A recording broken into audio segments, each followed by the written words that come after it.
안녕하세요. 민법의 정동섭입니다.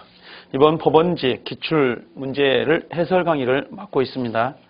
2016년도 3월 5일자 시행됐던 문제인데 약간 민법하고 민사소송의 지문이 약간 길어지기도 했죠. 상당히 전체적으로 길어진 문제인데 자, 틀린 문제, 보통 민법부터 강의를 좀 해볼까요? 자, 틀린 문제가 24문제가 나온 문제고 그 다음에 맞는 문제로 해가지고 한 문제가 배정이 됐는데요.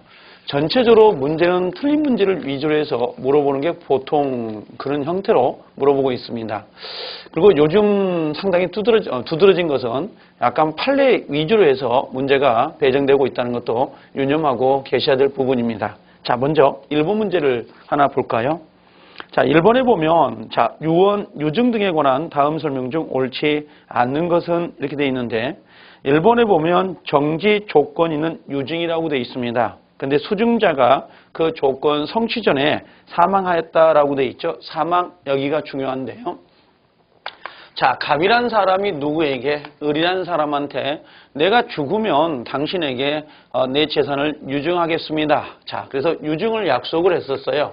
자, 유증을 하겠다라고 이렇게 유언서를 남겨놨는데 을이란 사람이 갑자기 어떻게 돼요? 사망이 된 거죠. 그러면 수증자가 먼저 사망이 된 겁니다. 이분이 먼저 돌아가신 게 아니라 수증자가 먼저 사망이 돼버린 거죠. 자, 그래서 수증자가 그 조건 성취 전에 사망했다 하더라도 수증자의 상속인이 있는 경우에는 상속인에게 대습 상속된 후에 그 조건이 성취되면 그때 유증의 효력이 생긴다라고 했는데 이분은 틀린 거죠. 왜?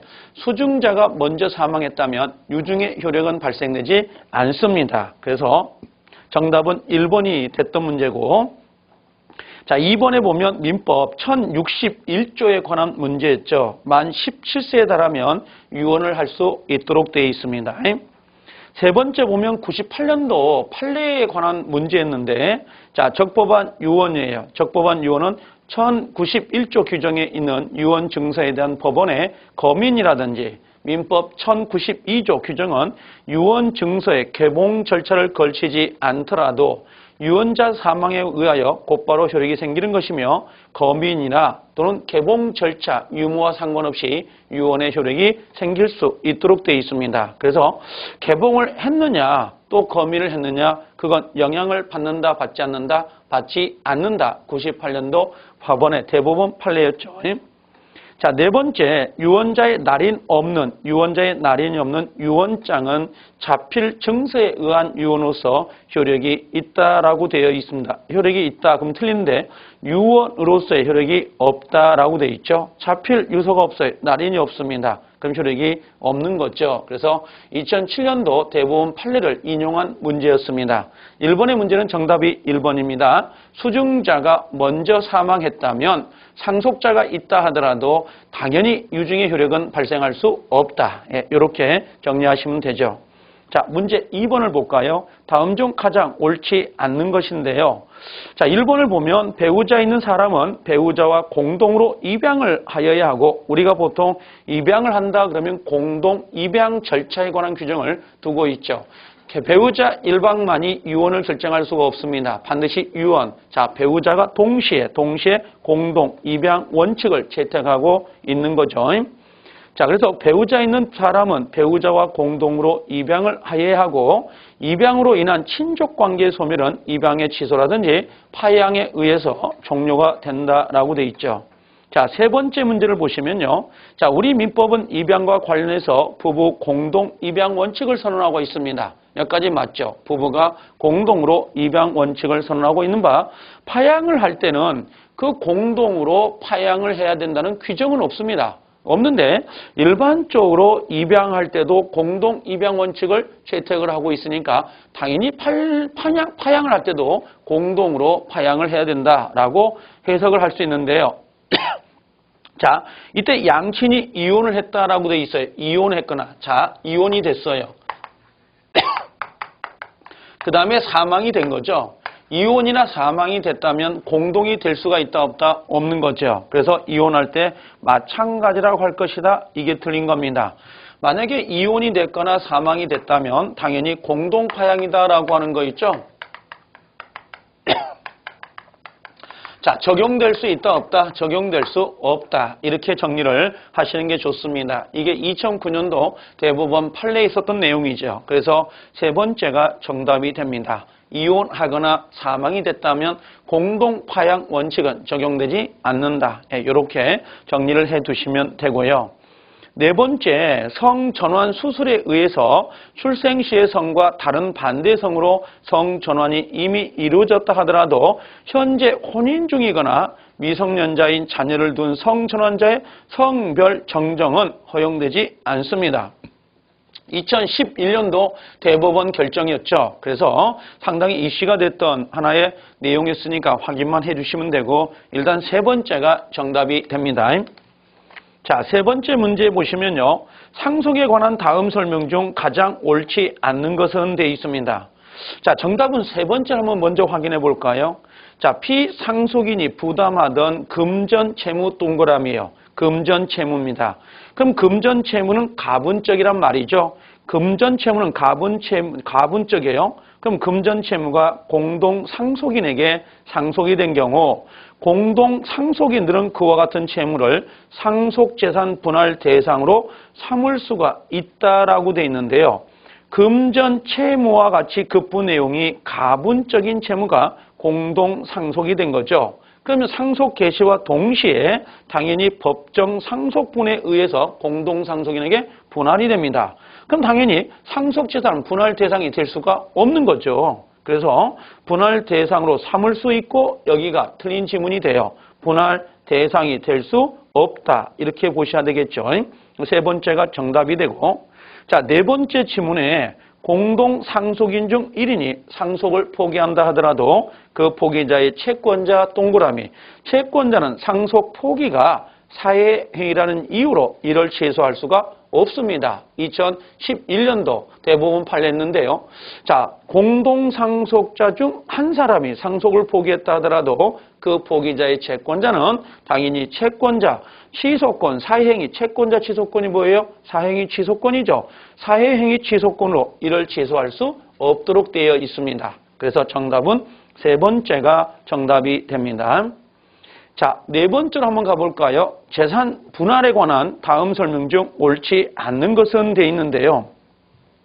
자, 1번에 아직 이혼하지 않은 당사자가 장차 협의상 이혼할 것을 약정하면서 이를 전제로 하여 재산 분할에 관한 협의가 있는 경우 당사자 1방이 제기한 이혼 청구 소송에서 재판상 이혼이 이루어진 경우라면 이 협의는 조건의 불성취로 인하여 효력이 발생하지 않아야 된다라고 봐야 된다. 이게 대법원 판례였던 거죠.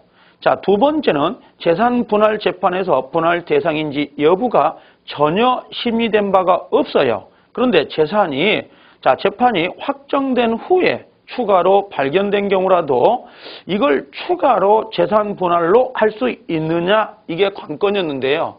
지금 우리 설문지에서는 재산 분할 청구를 할 수 없다고 되어 있지만 이것도 추가로 발견된 것도 재산 분할 청구를 할 수 있도록 되어 있습니다.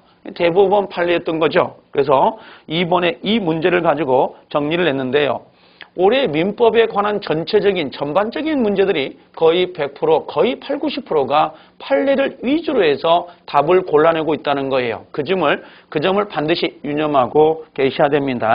그래서 이번에 재산 분할 재판에서 분할 대상인지 여부가 전혀 심리가 되지 않았고 추가로 재산이 발견됐다 하더라도 당연히 분할 대상이 될 수가 있다는 것, 이걸 유념해 두시면 됩니다.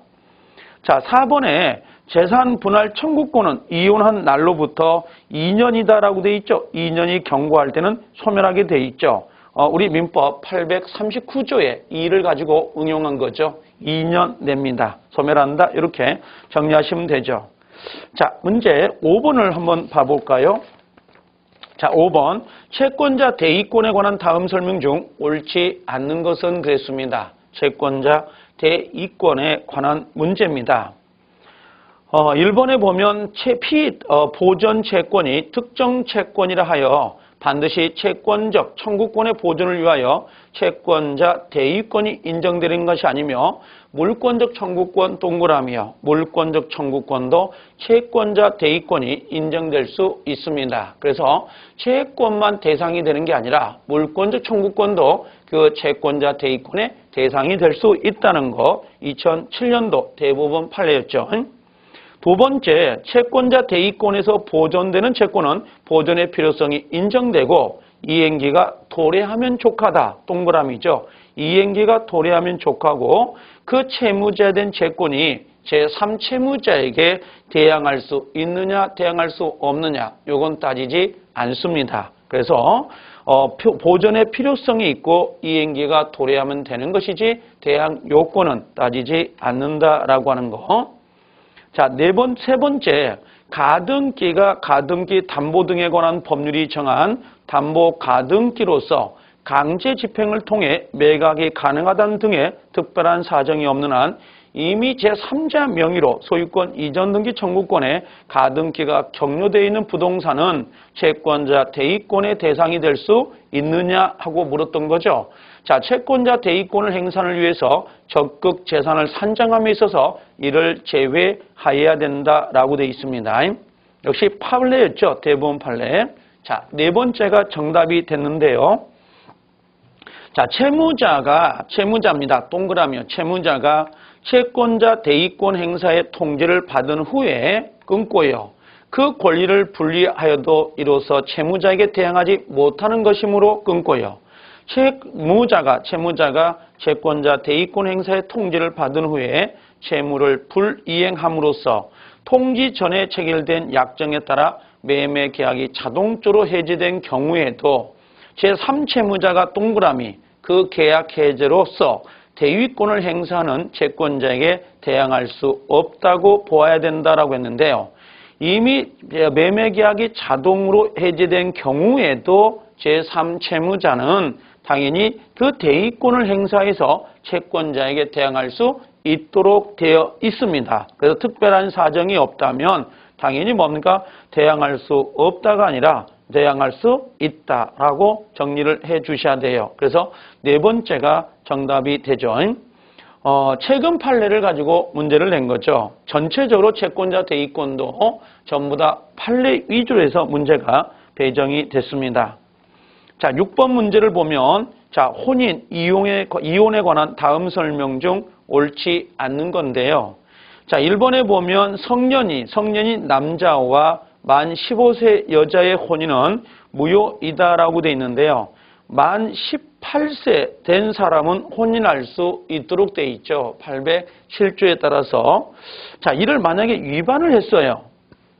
이를 위반했다면 당연히 뭡니까? 취소 사유에 해당이 되는 거죠. 그래서 법원에 그 취소를 청구해야 됩니다. 그러면 지금 1번 지문처럼 성년자인 남자와 만 15세 여자의 혼인은 무효이다가 아니라 이건 법원에 대해서 취소를 해서 효력을 없애야 되는 것이지 무효이다라고 했으니까 정답이 된 거죠. 그래서 1번이 정답이 됩니다.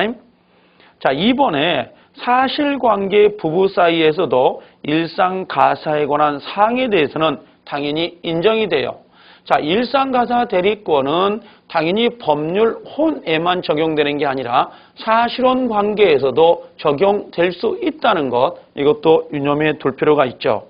가장 중요한 것은 6번에서는 혼인의 무효 사유와 혼인의 취소 사유를 정확하게 구별하고 있는 게 가장 중요해요. 요건 다음에 2017년에도 충분히 문제가 나올 수 있는 문제이기 때문에 꼼꼼하게 정리를 해서 따로 암기를 해 주셔야 될 겁니다.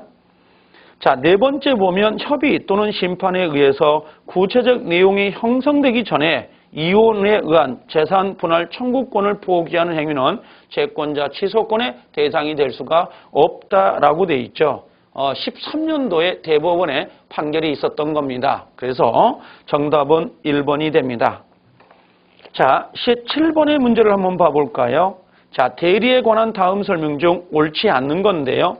자, 이 대리에 관한 것은 지금 조문에 관한 내용하고 자, 대법원의 판결을 섞어서 문제를 냈는데 자, 1번에 보면 자, 의사표시 효력의 흠결, 사기, 강박, 어느 사정을 알았거나 과실로 알지 못하는 것으로 인하여 영향을 받는 경우에 그 사실 유무는 대리인이 표준이 된다라고 했죠. 그래서 일반적으로 대리행위입니다. 대리행위에 의해서 기준점이 누구냐 그러면 당연히 누가 된다는 거예요. 이건 대리인이 기준이 된다라고 했어요. 그러나 본인의 지시가 있다 그랬죠. 본인의 지시가 있다면 누구도 기준이 될 수 있다. 예외적으로 본인도 기준이 될 수가 있도록 되어 있습니다. 일단 7번의 1번 지문은 대리인이 표준이 된다. 이렇게 정리하셔야 되고, 자, 2번은 2009년도에 있었던 대법원 판례인데요. 상당히 중요한 판례 부분이죠. 자, 교회의 대표자입니다. 교회의 대표자 하고 나오면요. 무조건 끝을 보셔요. 자, 표현 대리가 적용될 수 있겠느냐라는 문제인데요. 교회의 대표자는 126조에 권한을 넘는 표현 대리가 적용될 수 없다라고 하는 게 우리 대법원의 판례였습니다. 그래서 교회 대표자 동그라미 마지막 줄에 민법 126조 표현 대리에 관한 규정이 준용되지 아니한다. 이렇게 체크하시면 되죠. 자, 세 번째 가볼까요? 자, 표현 대리가 성립될 경우 동그라미죠. 표현 대리가 성립이 됐답니다. 그러면 당연히 그 두 번째 줄에 상대방에게 과실이 있는 경우에 과실 상계의 법리를 유추, 적용하여 본인의 책임을 경감할 수 있으므로 이게 틀린 거죠. 표현 대리가 성립되면 전적으로 본인이 책임을 져야 되는 것이지 이걸 과실 상계를 적용해서 본인의 책임을 경감할 수는 없습니다. 그래서 세 번째가 정답이 됐어요. 네 번째, 복대리는 본인이나 제3자에 대해서 대리인과 동일한 권리와 의무가 있다. 복대리도 누구의 대리인이죠? 본인의 대리인이니까 당연히 대리인과 같은 취급을 해주는 겁니다. 그래서 7번의 정답은 세 번째가 정답이 됐네요. 자, 8번. 상계에 관한 다음 설명 중 옳지 않는 거 하고 들어와 있죠. 상계입니다. 자, 1번. 금전 채권에 대한 압류나 전무 명령이 있고 끊으실래요? 제3채무자의 압류 채무자에 대한 자동 채권이 수동 채권인 피압류 채권과 동시 이행 관계에 있는 경우에 끊고 압류 명령이 제3자 채무자에 송달되어 동그라미 송달되어 압류 효력이 생긴 후에는 자, 자동 채권이 발생했다 하더라도 제3채무자는 이 자동 채권에 의해서 상계로 압류 채권자에 대응할 수가 있도록 되어 있습니다. 대법원 2010년도 판례였죠. 두 번째, 부진형 연대 채무자 중 1인이 자신의 채권자에 대해서 반대 채권으로 상계하더라도 그 상계 효력은 다른 부진형 연대 채무자에겐 영향을 미치지 않는다. 틀린 거죠. 자, 연대 채무자에게도 다른 연대 채무자에게도 전액에 대해서 당연히 영향을 미친다라고 하는 게 대법원 판례입니다. 그래서 다른 부진적 연대 채무자에 대해서 미치지 아니한다가 아니라 그 전액에 대해서 미친다라고 들어가야 되죠. 2번째가 정답이 됐습니다. 세 번째는 우리 조문이죠. 153조를 그대로 갖다 냈는데요. 상계에 있어서 자동 채권은 반드시 변제기에 있어야 되나 수동 채권은 반드시 변제기에 토래하지 아니하더라도 된다. 153조 2항을 가지고 냈네요. 네 번째, 항변권이 붙어있는 채권을 자동 채권화하여 타의 채무와 상계를 허용한다면 상계자 일방의 의사표시에 의해서 상대방의 항변권 행사 기간을 상식케 하는 결과가 되기 때문에 당연히 이 상계는 성질상 허용될 수가 없도록 되어 있습니다. 그래서 항변권이 붙어있는 자동 채권, 동시행 항변권이죠. 자동 채권은 뭡니까? 자동 채권을 하여 상계를 허용한다면 상대방의 항변권이 상실될 우려가 있기 때문에 인정될 수 없다라고 하는 겁니다. 그래서 8번째 문제는 두 번째가 정답이 됩니다. 자, 9번째 문제를 봐볼까요? 자, 소멸시효와 제척기간에 관한 설명 중 가장 옳지 않는 건데요. 우리가 수업 시간에 가끔 뭡니까? 소멸시효와 제척기간을 두 개를 구별해가지고 설명을 하죠. 반드시 숙지하고 계셔야 되는데 올해 그 문제가 기출이 됐습니다. 자, 1번에 보면 자, 도급받은 자의 공사에 관한 채권입니다. 도급 채권이죠. 자, 3년에 행사하지 아니하면 소멸시효가 완성됩니다. 그래서 3년짜리죠. 163조 3항을 가지고 3호를 가지고 낸 거고, 자, 2항에 보면 민법상 수급인의 하자 담보 책임에 관한 규정은, 자, 하자 담보 책임, 그게 몇 개월이죠? 하자 담보 책임에 관한 규정은 제척기관이죠. 재판상 또는 재판 후의 권리 행사 기간이며 재판상 청구를 위한 출소 기간은 아니다라고 돼 있어요. 그래서 담보 책임에 관한 규정들, 뭐 6개월짜리도 있고 1년짜리도 있고 또 공사대금 5년짜리, 10년짜리도 있습니다만 이것들은 반드시 출소 기간이 되는 것은 아닙니다. 그래서 제척 기간일 수는 있다라고 하는 거예요. 자, 세 번째, 우리 민법 146조 취소권을 추인할 수 있는 날로부터 10년이고 법률인을 한 날로부터 몇 년이죠? 10년 내인데 이때 3년이라는 기간은 일반 시효 기간이 아니라 우리가 보통 제척 기간으로 보통 해석을 하고 있는 거죠. 그래서 추인할 수 있는 날로부터 3년, 그 다음에 취소할 수 있는 날로부터 법률인을 한 날로부터 10년인데 요 경과 여부는 당연히 누가 계산한다? 당연히 법원이 직권으로 조사할 수 있도록 되어 있습니다. 자, 네 번째가 정답이 됐는데요. 채권자와 주채무자 사이에 확정 판결 동그라미, 확정 판결에 의해서 주채무가 확정되어 그 소멸시효 기간이 10년으로 연장됐다면, 자, 보증채무다라고 되어 있죠. 이 보증채무는 당연히 그게 연장되는 게 아닙니다. 그래서 보증채무가, 즉 주채무가 확정 판결이 돼서 연장이 됐다 하더라도 연대 보증채무의 소멸시효 기간은 여전히 종전의 소멸시효 기간이 진행된다고 해야 되지, 주채무가 늘어났다고 해서 그 연대 보증채무도 같이 늘어난다? 이건 X가 돼요. 그래서 4번은 대부분 판례를 가지고 냈는데요. 상당히 유명한 판례죠. 이건 좀 알고 있었던 판례니까 체크를 하실 수 있었을 거라고 봅니다. 그래서 9번 문제는 4번이 정답이 됩니다. 자, 10번 문제, 취득시효에 관한 문제죠. 자, 소유권에 나가면 항상 취득시효, 당연히 뭔가 설명을 많이 하고 판례도 상당히 많죠. 여기 부분은. 자, 먼저 보시면 취득시효에 관한 설명 중 옳지 않습니다. 자, 1번 판례에 의하면 등기부 취득시효에서는 선의 무과실의 점유가 반드시 필요하죠. 그래서 전 점유 기간 동안 10년 동안이죠. 그러니까 10년 동안 계속 요구되는 것이 않고 점유를 개시할 때만 있으면 충분합니다. 점유 개시 시에만 있으면 충분하다. 이렇게 정리하시면 되고 10년 동안 계속될 필요가 없다는 거죠.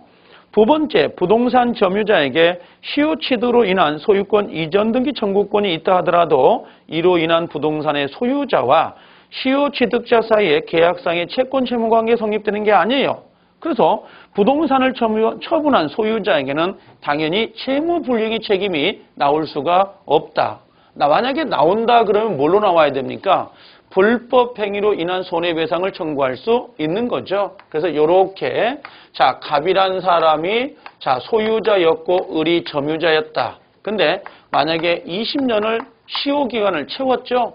채워서 당연히 뭔가 등기를 누구한테 청구를 했어요. 야, 내가 시효를 완성했으니까 등기 좀 넘겨줘 하고 청구를 했겠죠. 근데 갑이라는 사람이 이렇게 제3자에게 소유권을 처분해버린 겁니다. 그럼 이때 문제는 을이라는 사람은 누구에게? 갑이라는 사람에게 시효를 주장했는데 소유권이 3자에게 넘어가 버린 거죠. 그러면 당연히 을은 누구에게? 갑에게 책임을 물을 수 있는데 그 책임의 근거를 채무 불이행으로 물어야 되느냐 아니면 불법행위 책임을 물어야 되냐. 우리 판례는 불법행위 책임을 물게 돼 있습니다. 그래서 채무불이행 책임을 물을 수는 없다. 맞는 것이죠. 자, 세 번째, 부동산 점유취득시효 완성으로 인한 소유권 취득은 원시취득이에요. 그러나 이중 등기를 방지하기 위해서 실무에서는 이전 등기를 가져오게 돼 있죠. 원칙은 원시취득이니까 보존 등기를 해야 되는데 예외적으로 이전 등기를 합니다.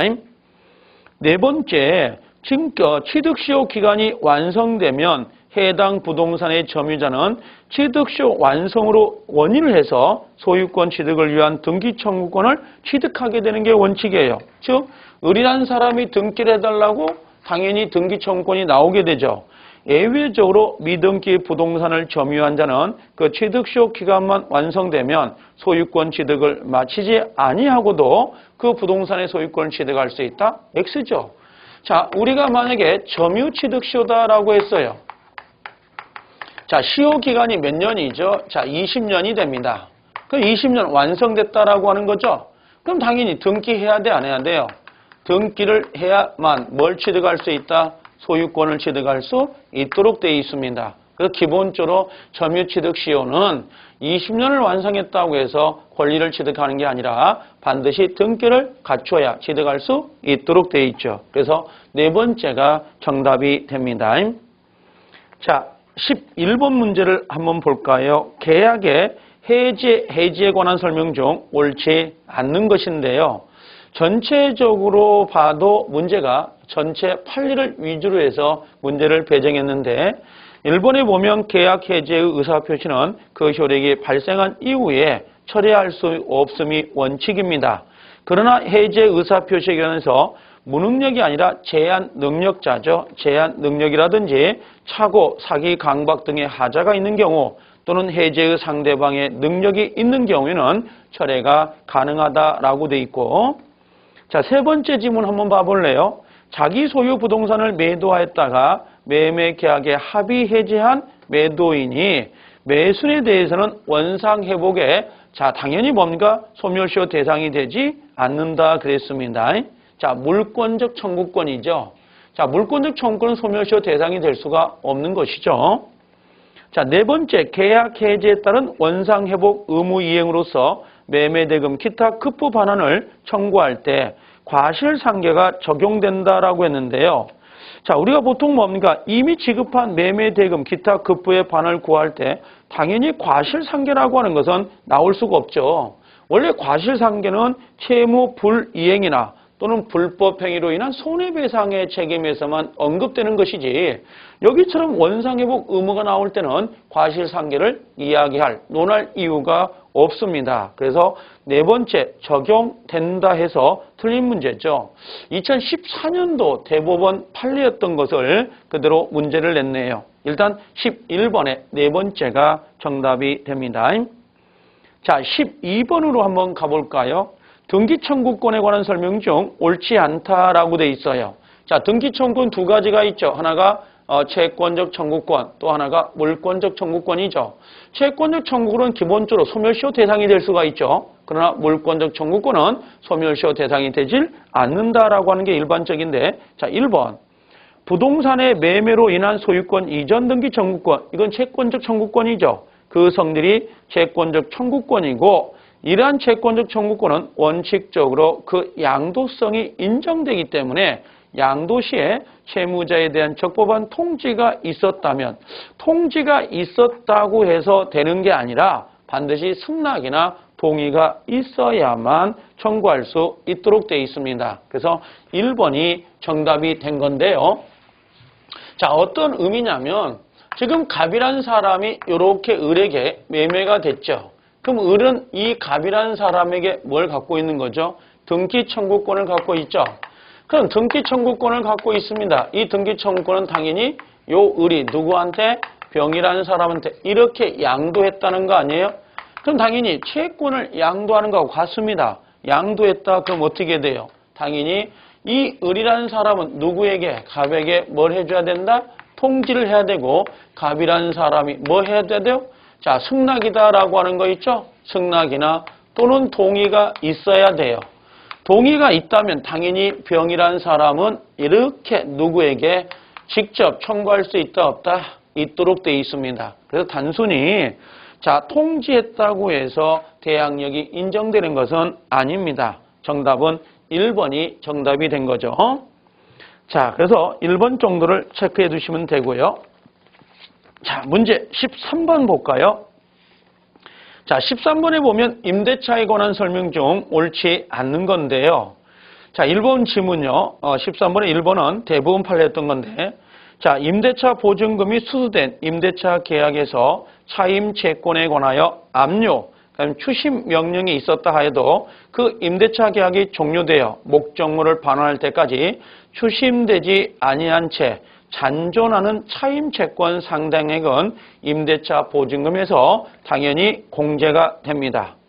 두 번째, 임차인이 연체한 차임이 몇 기죠? 이익이죠. 이익이 차임액에 달하는 이유로 임대차 계약을 해지한 경우에는 이때는 최고할 필요가 있다 없다? 최고할 필요가 없죠. 이미 차임 이익을 연체하고 있다는 사실을 상대방도 알고 있고 그럼 당연히 계약이 해지될 거라는 걸 예상할 수 있기 때문에 굳이 최고 절차를 걸치지 않는다 하더라도 계약을 해지할 수 있도록 되어 있습니다.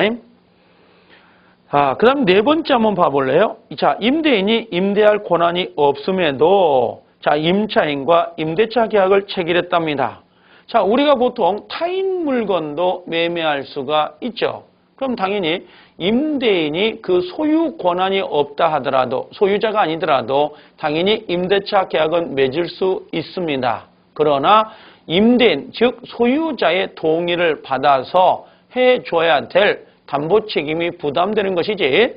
자, 거기 4번처럼 임대인이 임대할 권한이 없음에도 임차인과 임대 계약을 체결한 경우 그 임대차 계약은 유효하게 성립됐다고 볼 수 없다라고 되어 있는데 성립된 거죠. 단지 뭔 책임을 져야 된다? 그 책임을 허락을 받을 책임 같은 거 있죠? 사용 수익하게 할 책임을 부담하는 겁니다. 그래서 13번은 네 번째가 정답이 되죠.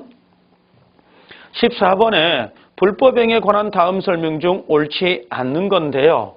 자, 1번에 보면 피고소인이 고소한 피의 사실로 기소되어 무죄의 확정 판결을 받았다 하더라도 그 고소 내용이 터무니없는 허위 사실이 아니라 자, 사실에 기초하여 그 정황을 다소 과장한 거에 불과하다 보면 이건 불법행위를 구성할 수가 없습니다. 그러니까 결국은 뭔가 고소를 했는데 허위를 가지고 고소를 한 게 아니라 사실적 근거를 가지고 고소를 했는데 약간 부풀러졌다라고 하는 거죠. 그럼 불법행위가 성립될 수 있느냐? 이걸 묻는 건데 불법행위가 성립될 수 없다는 게 우리 대부분 판례였습니다. 두 번째, 공동 아닌 수인의 행위 중 어느 자의 행위가 그 손해를 가할 것인지 알 수가 없답니다. 그럼 당연히 각각의 행위와 손해 발생 사이에 인과관계는 법률상 추정된다라고 하는 게 역시 대부분 판례죠. 자, 세 번째, 우리 민법상 공동 불법행위에 있어서 과실에 의한 방조는 성립되지 않는다라고 했는데요. 자, 우리나라는 상당 인과관계가 있으면 성립이 돼요. 그 책임 자체가 과실에 의해서 이루어지든 고의에 의해서 이루어지든 상관없어요. 즉 과실을 뭐하고 똑같이 본다는 거죠? 고의와 동일시 여기는 겁니다. 그래서 상당 인과관계만 있다면 당연히 불법행위가 성립될 수 있다 없다? 있다. 예, 그렇게 정리하시면 되죠. 세 번째가 정답이 되고요. 네 번째는 방조자도 공동 불법행위자에게 연대해서 손해배상 책임을 진다. 4번을 읽으면 3번이 답이 될 수밖에 없게 돼 있죠. 그래서 민법 760조를 가지고 문제를 낸 거죠. 그래서 정답은 14번에는 세 번째가 정답이 됩니다. 자, 15번을 한번 보시면 자, 토지거래 허가제에 관한 설명 중 옳지 않는 겁니다. 즉 유동적 무효를 가지고 문제를 기출했는데요. 자, 4번을 바로 한번 봐보실까요? 자, 토지거래 허가제는 투기적 거래를 방지하여 정상적 거래 질서를 형성하는 데 입법 취지가 있습니다. 제3자가 토지거래 허가를 받기 전에 토지 매매 계약상 매수인의 지위를 인정하는 경우뿐만 아니라 매도인 지위를 인정하는 경우에도 최초 매도인과 중간자 사이의 매매 계약에 관하여 관할관청의 허가가 있어야만 그 지위의 인수에 관한 합의 효력이 발생한다라고 했는데요. 자, 관할관청의 허가가 있어야만 자, 매도인의 지위 인수에 관한 합의의 효력이 발생한다라고 하는 건 틀린 지문이 되죠. 자, 관할관청의 허가가 없다 하더라도 당연히 합의의 효력이 발생된다고 해야 되죠. 자, 그래서 이게 2013년도 대부분 판례를 그대로 원문을 갖다가 냈네요. 네 번째가 정답이 됩니다. 자, 문제 15번에서 1번 지문 한번 참조를 해볼까요? 자, 유동적 무효 상태에 있는 거래계약의 당사자도 상대방이 그 거래계약의 효력이 완성되도록 협력할 의무를 이행하지 아니했다고 해서, 자, 유동적 무효 상태는 서로 허가를 받기 위해서 협력을 해야 되죠. 근데 협력을 안 했어요. 그럼 당연히 소송을 제기하거나 손해배상을 청구할 수는 있지만 그런다고 해서 매매계약 자체를 해지할 수는 없도록 되어 있습니다. 그래서 1번은 맞는데요. 꼭 참조를 한번 해두시라고. 그래서 15번은 정답이 4번이 됩니다. 16번에 공유 관계에 관한 설명 중 옳지 않는 건데요. 해년마다 뭔가 공유 관계는 나온다고 생각하고 문제를 푸는 문제 중에 하나이기도 합니다.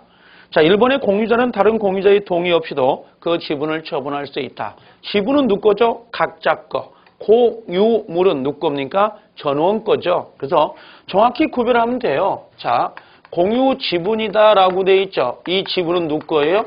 이건 각자가 됩니다. 그러면 지분을 처분할 땐 각자 처분할 수 있죠. 그 다음에 공유물이다라고 돼 있죠. 공유물은 누구 거입니까? 공유물은 전원 겁니다. 그럼 당연히 전원 거니까 동의를 받아야 돼, 안 받아야 돼요? 받아야만 된다. 예, 이렇게 정리하시면 되죠. 근데 지분을 물어봤으니까 각자 동의 없이 처분할 수 있죠. 자, 2번에 구분 소유적 공유, 상호 명의 신탁된 거죠.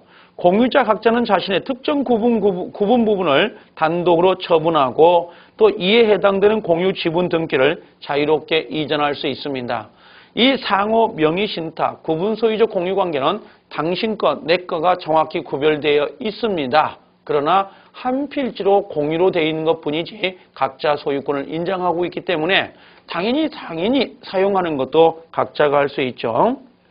자, 세 번째 보면 과반수 지분을 가진 공유자, 과반수권자입니다.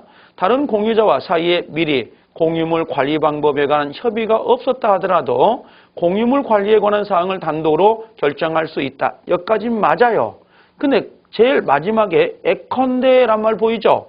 다수 지분권자가 단독으로 나대지의 건물을 건축한다? 요건 뭡니까? 관리 방법을 넘었다라고 하는 게 판례예요.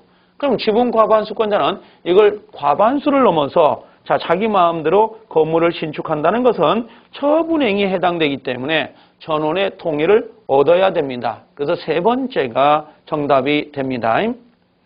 네 번째, 당연히 뭡니까? 공유자는 다른 공유자가 분할로 인하여 취득한 물건에 대해서 그 지분의 비율로 매도인과 동일한 담보 책임을 부담한다. 16번은 세 번째가 정답이 됩니다. 그래서 16번은 판례하고 그 다음에 조문을 응용해서 문제를 냈어요. 세 번째가 정답이죠. 자, 17번의 문제입니다. 점유에 관한 다음 설명 중 옳지 않는 것이다 라고 되어 있는데요. 1번에 점유에 기한 소와 본권에 기한 소는 서로 영향을 미치지 않죠. 그럼 당연히 재판부도 점유권을 가지고 재판을 해야 되지 소유권을 가지고 재판할 수는 없다. 자, 선의 점유자이더라도 본권에 관한 소에서 패소를 했어요. 그러면 소를 제기할 때부터 판결 확정시가 아니죠. 소를 제기할 때부터 악의 점유자로 보아야 됩니다.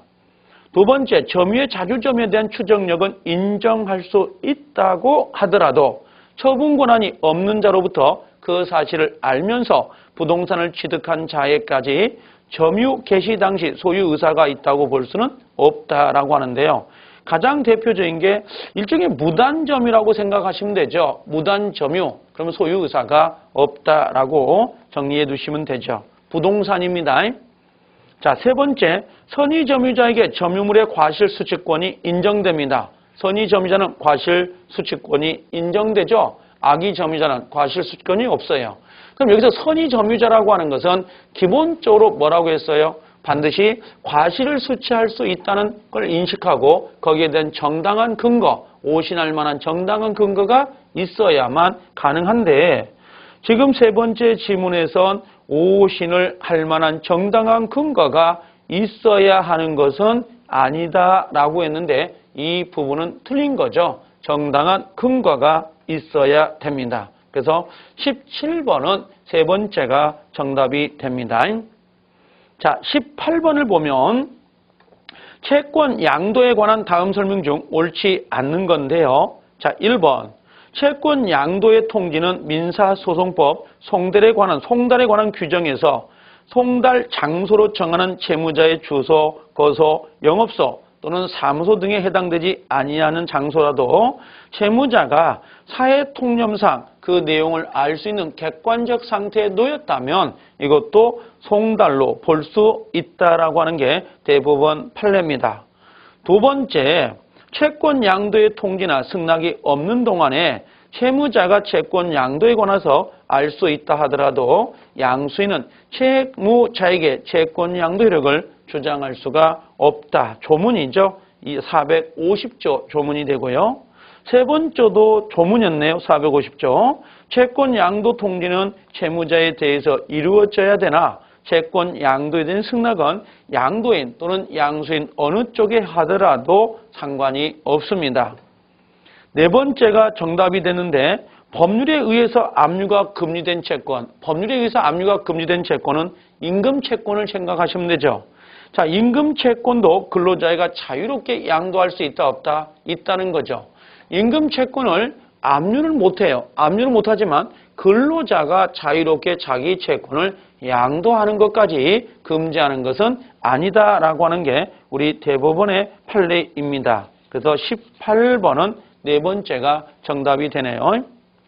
자, 19번에 조건과 기한에 관한 설명 중 옳은 것이다 라고 되어 있는데요. 정답은 1번이 됐는데 자, 이미 부담하고 있는 채무의 변제에 관하여 일정한 사실이 부관으로 붙여진 경우에는 특별한 사정이 없는 한 그것을 변제하는 변제기를 유예한 것으로서 당연히 그 사실이 발생할 때 또는 발생하지 아니할 때 당연히 기한이 도래한 걸로 볼 수 있습니다. 그래서 1번이 정답이 되고요. 자, 2번에 기한은 채무자의 이익을 위한 걸로 추정이 된다. 맞죠? 근데 이자 약정이 있는 금전 소비대차 개혁 이건 쌍방이 있네요. 쌍방이 있어요. 그러면 쌍방의 기한에 이익이 있다 하더라도 포기할 수 있다 없다? 있다. 그러나 그 손해는 물어줘야 되죠. 그래서 153조에 따라서 이자를 지급하고 그 기한의 이익을 포기할 수 있죠. 그래서 이자를 지급할 필요가 없다 했으니까 2번은 틀렸고요. 세 번째, 조건의 성취로 불이익을 받는 당사자의 지위인 사람이 신의 성실에 반하여 조건의 성취를 방해했답니다. 그럼 당연히 자, 그것이 고의에 의한 경우에만 상대방은 민법 150조 규정에 따라서 성취한 걸로 주장할 수 있을 뿐이고 과실에 의한 경우는 주장할 수 없다라고 했는데요. 자, 고의가 됐든 또는 과실에 의한 경우든 상관이 없어요. 고의과 상관없이 성취를 주장할 수 있다 없다? 있다는 겁니다. 그래서 고의와 과실을 나눌 필요가 없는 겁니다. 그래서 세 번째도 틀린 지문이 되고 네 번째, 상계로 조건을 붙일 수 있느냐? 자, 상계는 단독행위죠. 원래 단독행위는 조건과 기한을 붙일 수 있다 없다? 없는 거죠. 그러나 뭐 유증, 유언 또는 뭡니까? 상대방의 동의가 있다든지 또는 채무 면제 같은 경우는 예외적으로 조건을 붙일 수는 있지만은 기본적으로 상계는 단독행위, 조건 기한을 붙일 수 없습니다. 네 번째도 X가 됐네요. 자, 19번은 정답은 1번이 됩니다. 20번, 의사표시에 관한 설명 중 옳지 않는 거다라고 했는데 자, 2번을 한번 봐볼까요?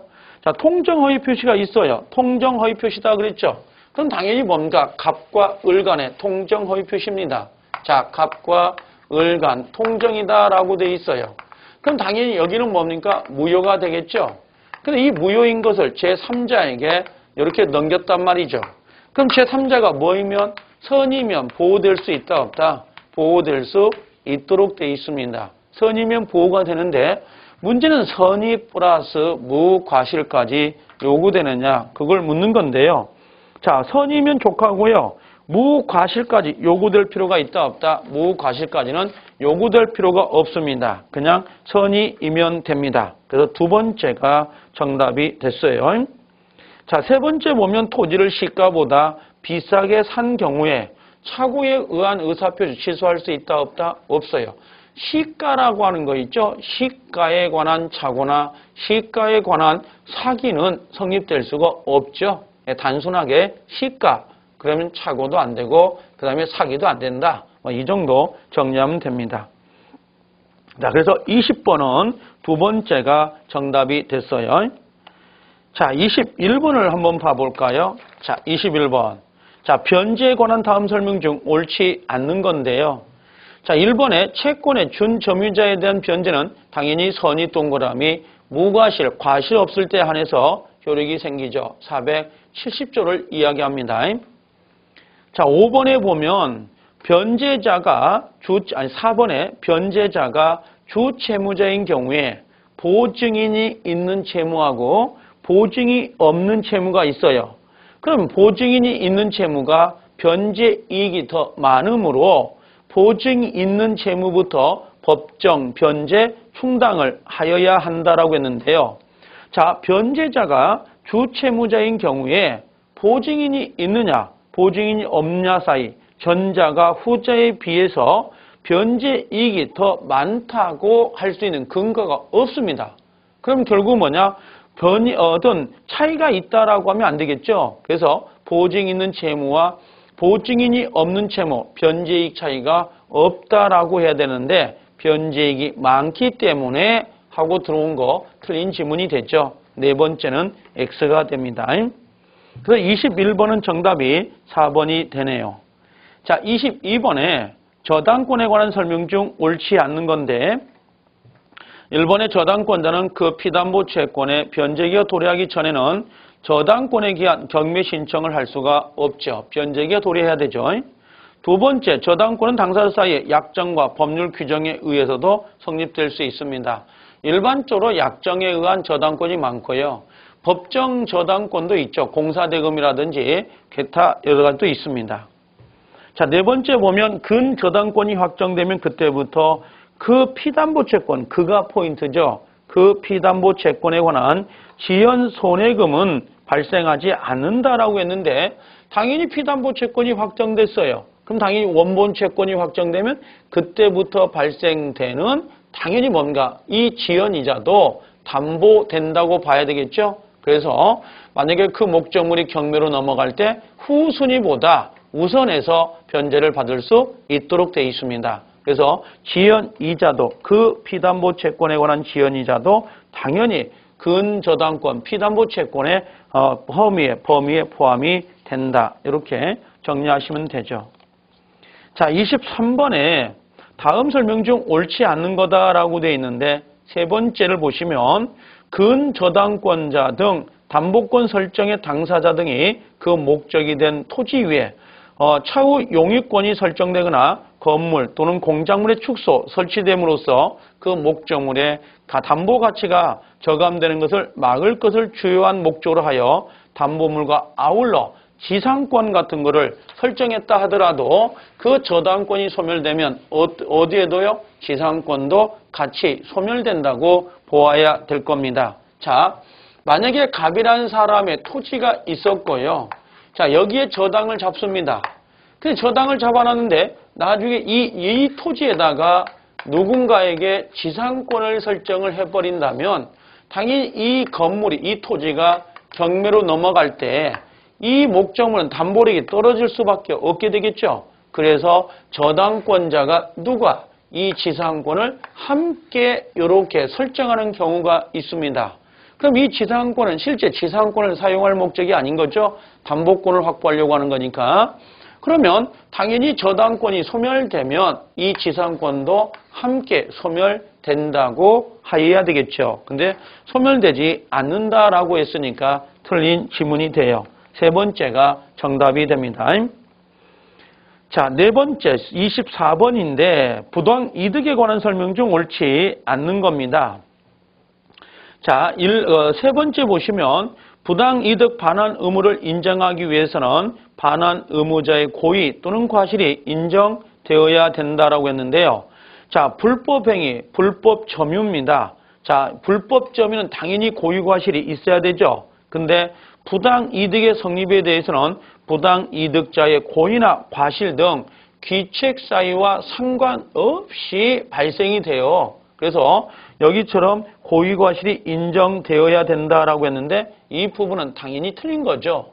불법행위로 인한 당연히 고의과실이 있어야 되지만 부당이득은 필요 없습니다. 그래서 고의과실이 있을 필요 없다. 실질적으로 이득을 받느냐 이것만 따지는 겁니다. 그래서 세 번째 정답이 되고요.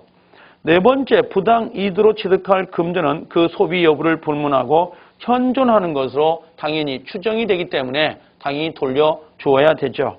24번은 자, 세 번째가 정답이 됩니다. 자, 25번에 성년 후견에 관한 설명 중 가장 옳지 않는 건데요.